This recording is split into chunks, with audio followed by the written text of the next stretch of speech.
Nwachukwu kelumbo si uka. Confidence oh baby mo maloko. Nakata no didi nakata no didi baby lele no enene benjalo. Oya putabanu iyewe jekwe mebe. Oya lechabanu oya tekwe kwa mume. Asa menitewe iyewe jekwe mebe. Oya surugede oya tekwe kwa mume.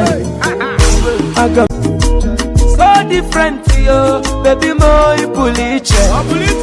Anya mututu Nwachukwu kelumbo si uka. Confidence oh baby mo maloko. Nakata no didi baby lele no enene benjalo. Oya putabanu iyewe jekwe